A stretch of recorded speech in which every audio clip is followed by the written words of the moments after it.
Estamos en contacto con Eduardo Deleville, especialista en presupuesto y hombre de la Asociación Internacional de Presupuesto Público. Buenos días, Eduardo. Buen día, ¿cómo le va? ¿Qué dice, señor Mario? Bien, bien. Para nosotros es un gusto volver a charlar con alguien que sabe tanto sobre esta materia y que voy a empezar preguntándole por este evento que están organizando, este seminario sobre presupuesto que está organizando la Asociación Internacional de Presupuesto Público, donde han invitado al doctor Oscar Arias, expresidente de Costa Rica y Premio Nobel de la Paz. Cuéntenos, Eduardo, cuál es la idea de la asociación respecto de esta charla y si es una charla abierta al público en general. Sí, efectivamente, vamos a realizar los días miércoles y jueves nuestro 48 Seminario Internacional. 48 años consecutivos organizando este seminario con especialistas en finanzas públicas de todo el mundo, y en esta oportunidad vamos a tener el gran honor de recibir al doctor Oscar Arias, expresidente de Costa Rica en 2 periodos y Premio Nobel de la Paz, y aparte de eso Premio Príncipe de Asturias también. O sea que vamos a tratar, no solo con él, sino con otros participantes, el tema en especial con él, el tema del gasto público, los efectos sobre la economía en general, y con otros participantes vamos a hablar sobre el tema de los efectos de la pandemia en los sistemas de salud, de educación y de economía. También vamos a hablar de los objetivos de desarrollo sustentable. Y bueno, hay participantes de distintos países, y también estará presente el secretario de Hacienda de la Nación de Argentina, Raúl Río, quien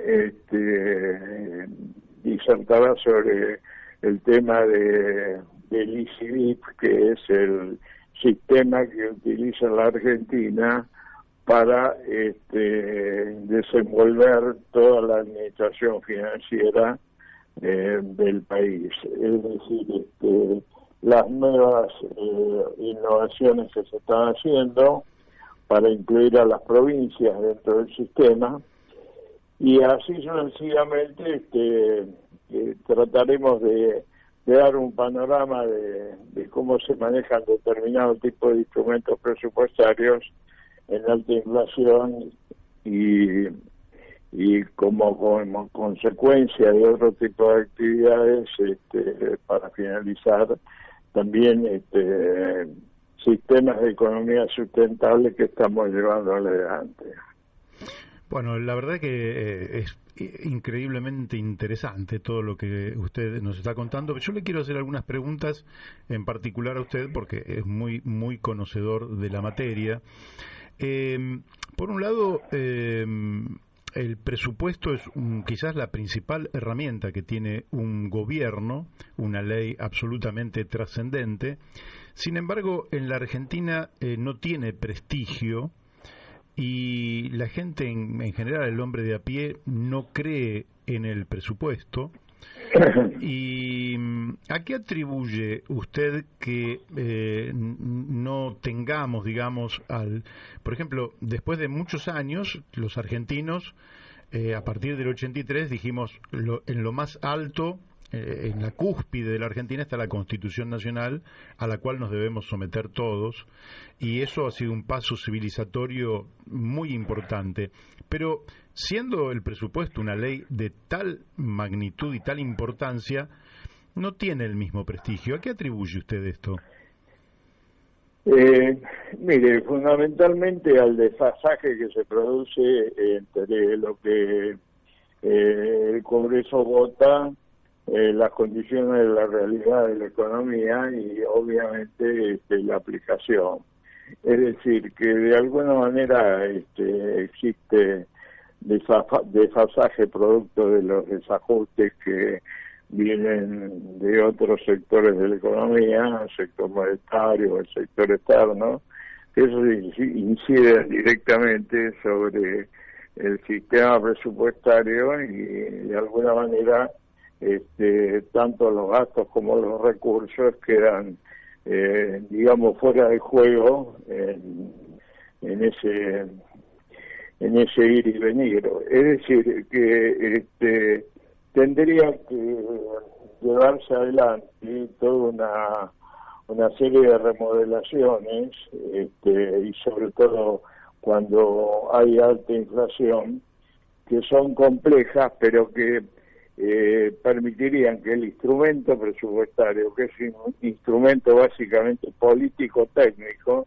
tenga efectos, porque en definitiva el presupuesto es el que produce los bienes y servicios para que la población de alguna manera reciba los beneficios de la economía pública dentro del contexto general de la economía. Es decir, si hablamos en los sistemas capitalistas, estamos hablando de economía pública, de la economía privada. Bueno, la economía pública tiene que dar el marco de referencia a la economía privada a efecto de que ésta se pueda desenvolver. Ahora, mal lo puede hacer cuando, por ejemplo, faltan carreteras o no existen escuelas para educar o los hospitales no funcionan, etcétera, etcétera. Pero todo eso, en definitiva, a través de una legislación muy acabada, que existe en muchos países, se puede llegar a solucionar o se solucionan. Los países nórdicos, por ejemplo, de Europa lo han solucionado. En general los países solucionan cuando hay equilibrio de las macro variables y de alguna forma ese equilibrio incide en el desenvolvimiento del Estado y el Estado cumple con lo que prometió en el presupuesto. Uh-huh. Esa es la razón básica. Es decir, hay que ordenar la macroeconomía para que después funcione en todos los programas presupuestarios y que de alguna manera esos programas jueguen en beneficio de la población. Claro. Existen métodos, sistemas, no solo para los impuestos, sino para los gastos, en alta inflación, se han probado inclusive acá en la ciudad de Buenos Aires, hace unos años atrás, hace unos cuantos años atrás, pero es cuestión de revisar la bibliografía y de mirar un poco y acordarse también que la historia de las finanzas públicas existe para ir a buscar esas soluciones. Bien, quiero preguntarle por el área de los gastos, ¿no? En general en la Argentina se habla desde el punto de vista cuantitativo, pero cuando usted lo compara desde el punto de vista cuantitativo, cuánto gasta el Estado en relación al Producto Bruto, siempre alguien dice, bueno, como usted mencionaba, en los países nórdicos el porcentaje es aún mayor. La respuesta es sí, es mayor, pero la calidad de los servicios que presta es infinitamente mejor que la que prestamos nosotros. ¿Cómo ve usted el tema del peso cuantitativo, pero además de la calidad de las prestaciones del Estado? Mire, hay un tema que es elemental.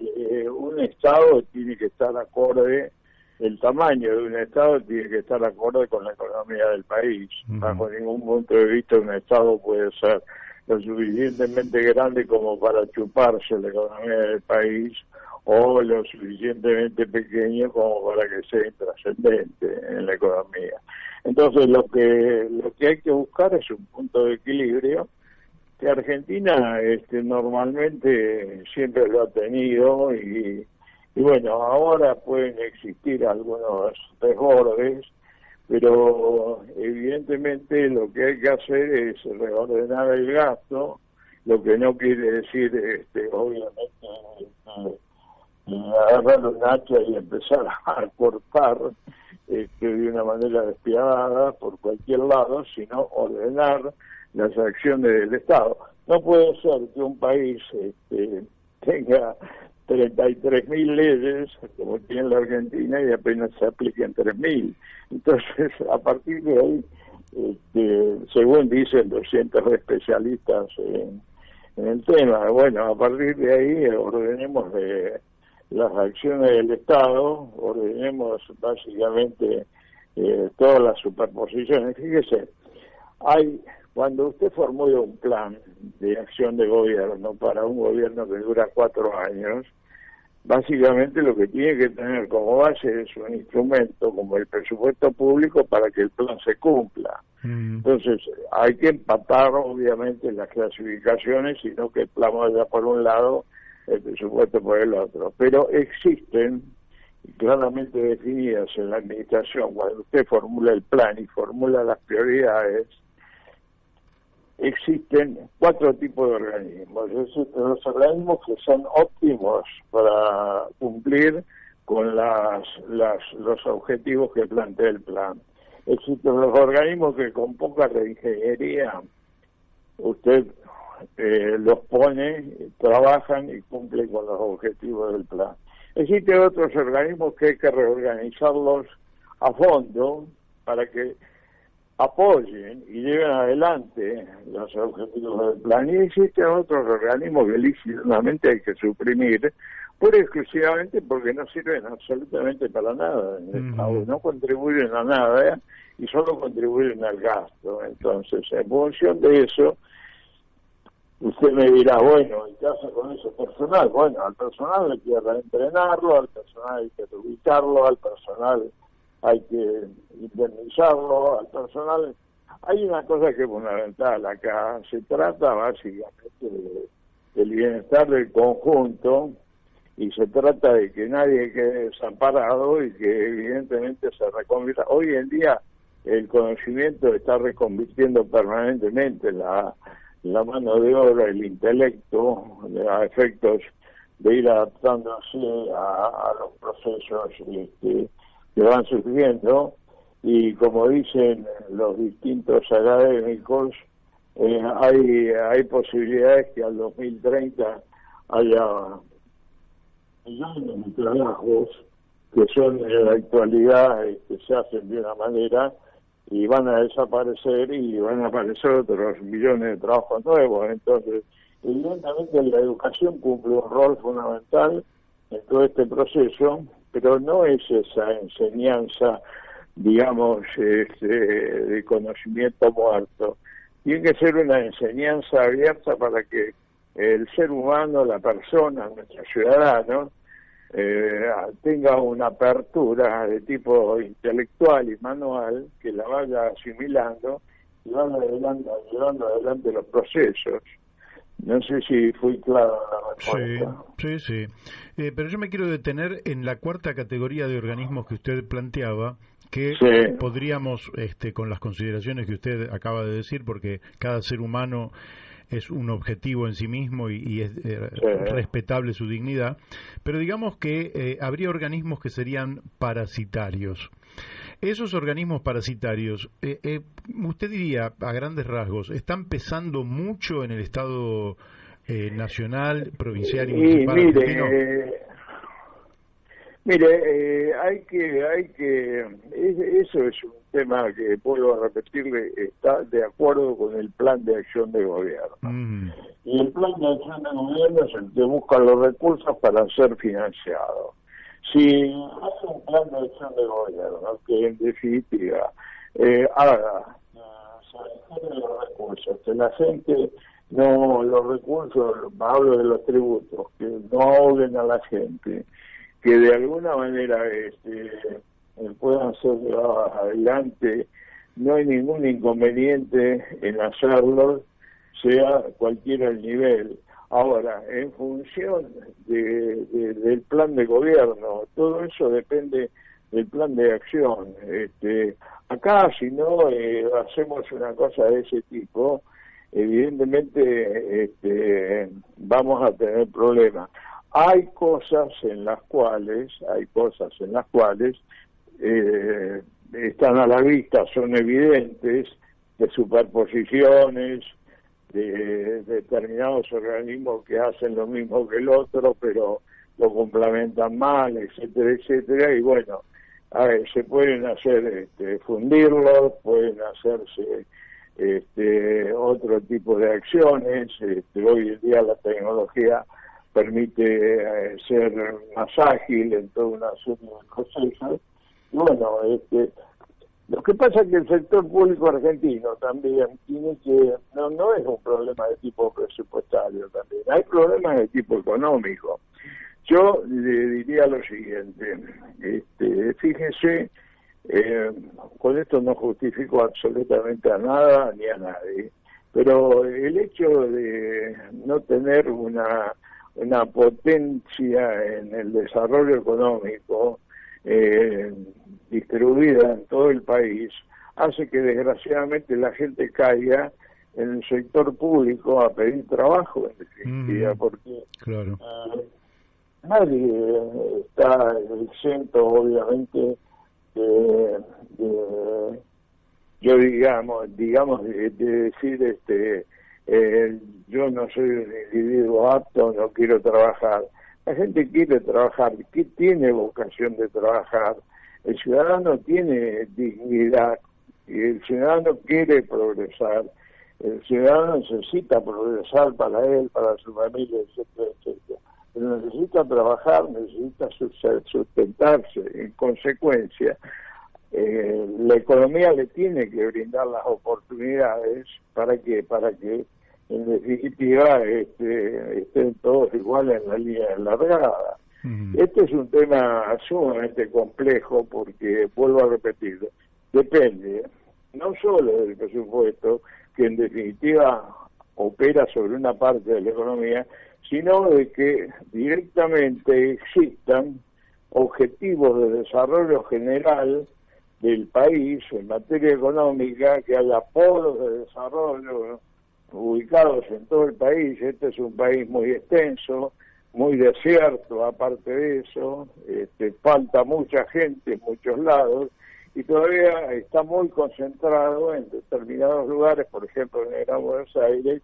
¿Por qué? Pura y exclusivamente porque es el lugar era en una época el lugar de oportunidades. Entonces, hay que replantear prácticamente el traslado de industrias, replantear todo, una serie de cosas, hacer un plan de desarrollo en serio y cumplirlo. Claro. Hacer un pacto que signifique que todos los partidos políticos de alguna manera contribuyan a desarrollar zonas del país de tal forma que esas zonas impliquen el arraigo de gente. Yo, por ejemplo, visito normalmente muchos países, y he estado en muchos países donde muchos economistas dicen, mire, esta zona del país está subdesarrollada, acá vamos a poner una fábrica de tal cosa que va a ocupar 2.000 personas. Bueno, ya, a partir de ahí, la fábrica se hace y empieza a hacerse un poblado y empieza, en fin, pero cuando existe una estabilidad que permita de alguna manera un desenvolvimiento financiero que de alguna manera también le dé certidumbre a futuro. Claramente. Quiero preguntarle, está muy claro lo que usted dice, quiero preguntarle por el lado de los ingresos. En la Argentina vive, lógicamente que vamos a ir, me parece, quería ir de lo particular a lo general, pero voy a ir de lo general a lo particular. La estructura de ingresos en la Argentina no parece la mejor porque el ingreso más importante proviene de el IVA, que castiga básicamente el consumo y afecta indistintamente a quien tiene un alto poder adquisitivo como a un pobre. ¿Usted diría qué modificaciones sustanciales habría que hacerle al sistema tributario argentino para hacerlo un poco más equitativo, un poco más justo? Bueno, mire, respecto a eso, este es un tema que no se puede enunciar con títulos. Es un sistema que necesita una amplia reorganización porque, en definitiva, es un problema que prácticamente la gente que consume y que produce es la que se lleva la peor parte, y la gente que especula y se refugia en valor son los premiados del sistema. Entonces hay que hacer reformas muy profundas. Yo prefiero dejarlo ahí. Ahí le estoy perdiendo la voz. A mí me han compartido mucho con las presentaciones que hemos hecho y con las presentaciones que hemos llevado adelante, y bueno, necesitaría una hora para explicar las características de un nuevo sistema impositivo que facilitara básicamente lo que, mejor dicho, que revirtiera básicamente lo que pasa en el país. No puede ser de que un individuo en el país y tenga aproximadamente cerca de 200 días en el año para pagar impuestos y trabaje 165 días para él nada más. No sé si me explico. Sí, perfectamente. Igual usted dice que necesita más tiempo. Un día lo invito a las 2 horas del programa y se viene acá al estudio.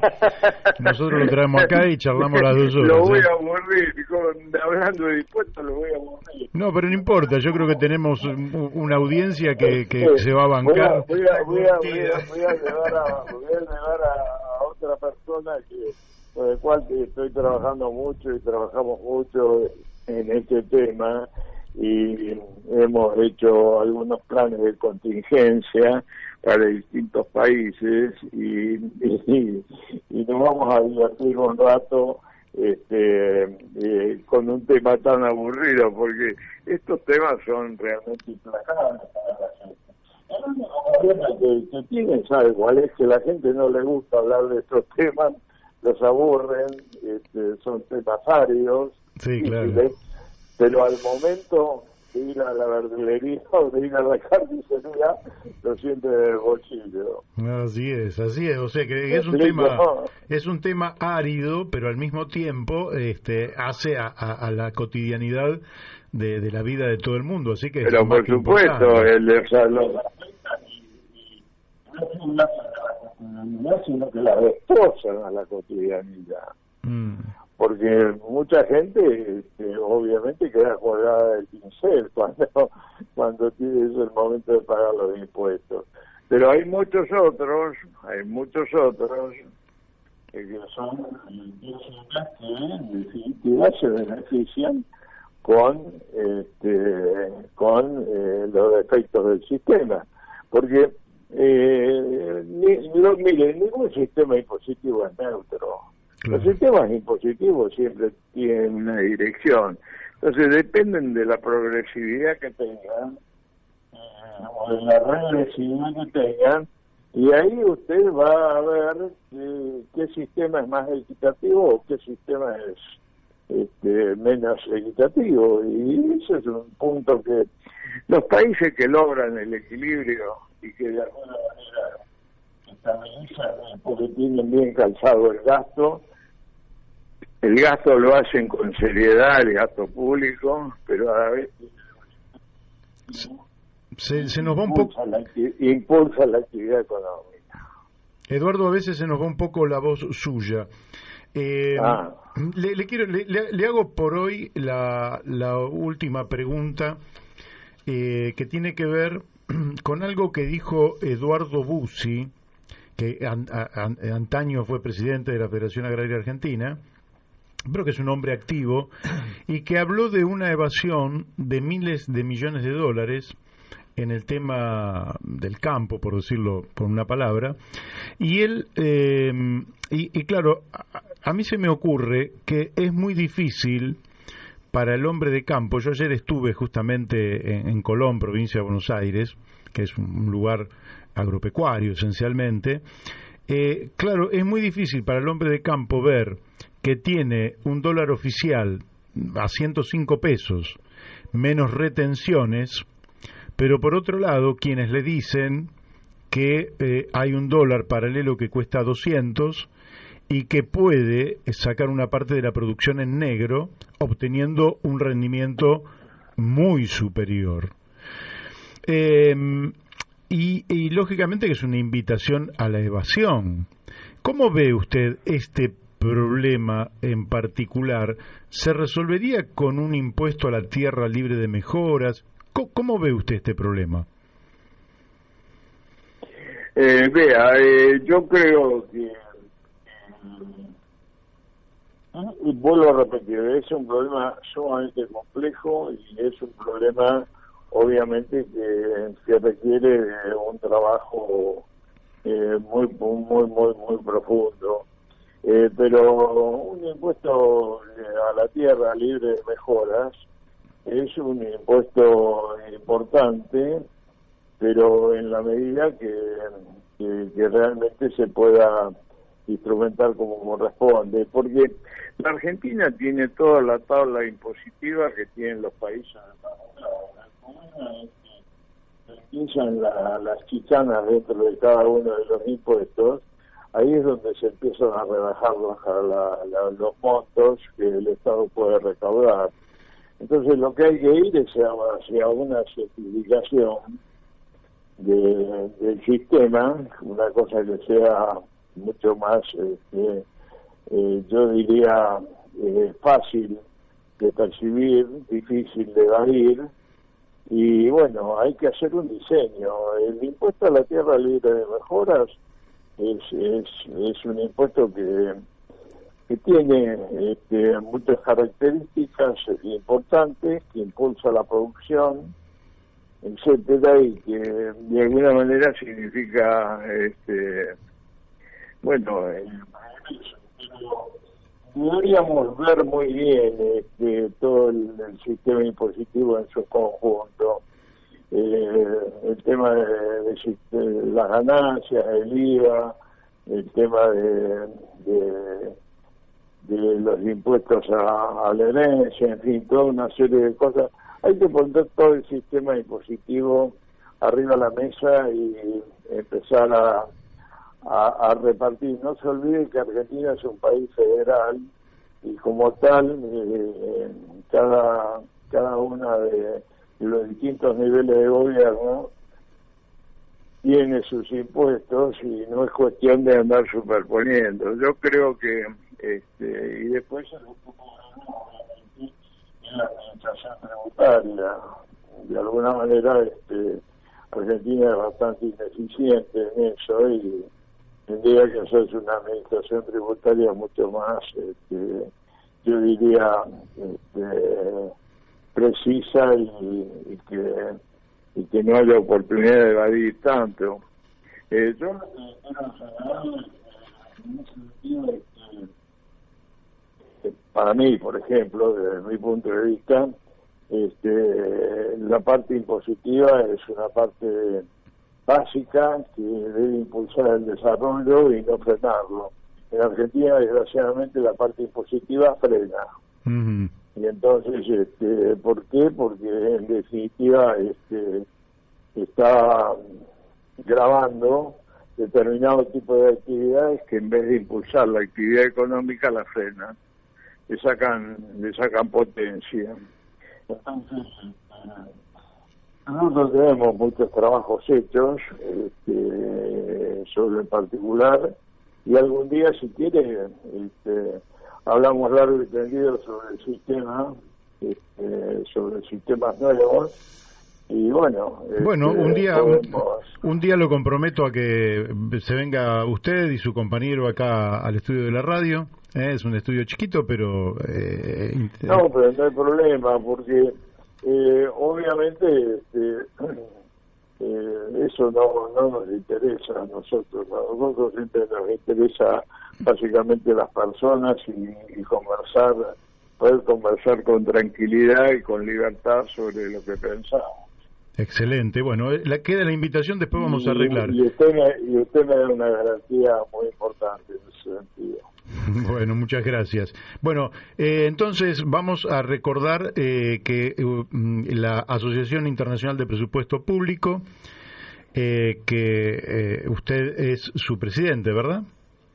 No, yo soy el secretario ejecutivo. Secretario ejecutivo, perfecto. Está organizando un seminario con el doctor Oscar Arias, expresidente de Costa Rica. Costa Rica, que digamos, Eduardo, es un país que no tiene ejército, de manera que ahí se ahorra unos cuantos pesos.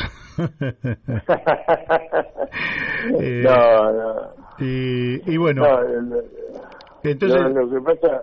Sí, lo que pasa, estamos trabajando bien porque estamos trabajando con una serie de proyectos,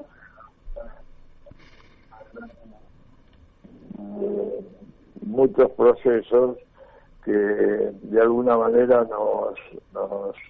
nos han traído algunas satisfacciones. Pero hemos trabajado mucho en el tema del gasto más que en el tema de los impuestos. En el tema de los impuestos he trabajado yo personalmente, ¿no? Así que pero vuelvo a repetirle que la cosa es así. Bien. Bueno, Eduardo, le agradecemos mucho la amabilidad que tuvo de disponer de este tiempo para con nosotros. Queda hecha la invitación para el futuro y de mi parte le mando un fuertísimo abrazo. Bueno, le agradezco mucho y estoy a su disposición. Gracias.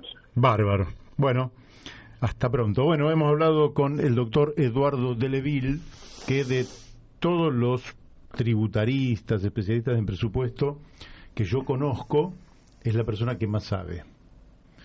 Y que tiene algunos proyectos que yo conozco que son realmente de interés nacional, y que no entiendo muy bien por qué el sistema político argentino no los ha tomado, porque hay otros intereses. Sí, tenés razón. Sí, tenés razón.